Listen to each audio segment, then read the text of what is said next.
سر آپ کے ساتھ وفاقی وزیر داخلہ نے ملاقات کی، صوبائی وزراء نے ملاقات کی، اور آج کیا آپ کے علم میں کوئی اس طرح کے معلومات ہے کہ سعد رضوی اور انس رضوی اس وقت کہاں موجود؟ یہ تو ریاست وہ یہ بتانے تھوڑی آئے تھے مجھے کہ یہ یہاں رکھا ہوا، آپ تشریف لائیے، اب اپنی سیاست کیجیے، اب ہم نے اس کو رکھ دیا ہے۔ سر آپ پہ الزام لگتا ہے کہ آپ اتنے بڑی گاڑیوں میں گھومتے ہیں، لینڈ کروزروں میں گھومتے ہیں، گارڈ کے ساتھ گھومتے ہیں، تو ثروت اعجاز قادری کے ذرائع آمدن کیا ہیں؟ میری ذرائع آمدنی تو چھوٹا سا یہ اس کا ریل اسٹیٹ کا چھوٹا موٹا زمینوں کا لین دین ہے۔ سر بریلوی مکتب فکر کو میں جتنا قریب سے میں نے دیکھا ہے، یہ صوفیزم پہ یقین کرنے والے لوگ، محبت کرنے والے لوگ، تو اگر کہا جاتا ہے کہ سنی تحریک نے ان لوگوں کے ہاتھ میں پسٹل دے دی اور پھر سنی تحریک پر بھتہ خوری کے الزامات، ٹارگٹ کلنگ کے الزامات، اس بارے میں آپ کیا کہیں گے؟ محبت کرنے والے، امن کرنے والے لوگوں کے ہاتھ میں پسٹل دینے کا سہرا آپ لوگوں کے سر جاتا ہے، کیا کہیں گے؟ یہ سب ماضی ہے، جو ماضی تھا جب کالعدم تنظیمیں عروج پہ تھی، دہشت گردی تھی، روز ہمارے بندوں کی لاشیں گرتی تھی، ہماری قیادت کو نشانہ بنایا جاتا تھا۔ 2013 کے آپریشن سے پہلے کراچی میں جماعتوں کے بہت سارے لوگ شہید ہوئے، کئی جماعتوں کے کارکن تھے، اس میں سنی تحریک کے بھی آئے روز کارکنان شہید ہوتے تھے۔ تو آپ کیا سمجھتے ہیں کہ اس جو بے مقصد جو یہ لڑائی ہوئی تھی، اس بے مقصد لڑائی پر آپ کو ان شہداء سے، جو آپ کے کارکنان شہید ہوئے، ان سے کوئی معذرت کرنی چاہیے ان کے اہل خانہ سے کہ بے مقصد لڑائی میں وہ مارے گئے؟ اصل میں دیکھیں، اس ملک کا المیہ یہ رہا ہے کہ کبھی زبان کے نام پر، کبھی مذہب کے نام پر، کبھی اور دوسرے ایشوز کے اوپر لڑائی گئی۔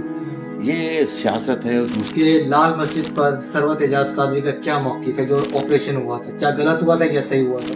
اصل میں دیکھیں، ریاست میں ریاست بنانا یہ دہشت گردی ہے، نمبر 1۔ نمبر 2، سورہ معاہدہ آیت نمبر 33 یہ فرماتی ہے۔ ثانیہ مرید کے پر ثروت اعجاز قادری کا موقف کیا سمجھتے ہیں؟ میں سمجھتا ہوں وہ ظلم، زیادتی ہوئی، اس چیز کے اوپر ریاست کو توجہ دینی چاہیے، ہمارے اہل سنت کو دیوار سے لگانے کا کام بند کیا جائے۔ سر آپ کو 20 سال پہلے لے کر چلتے ہیں، 11 اپریل 2006 کو ثانیہ نشتر پارک ہوا۔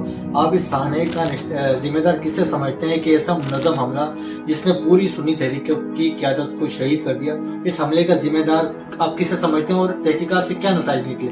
تو یہ سب سے بڑی بات یہ ہے کہ یقیناً اس کو ریاست کا بھی پتہ ہے، انہوں نے وہ لوگ اریسٹ بھی کیے۔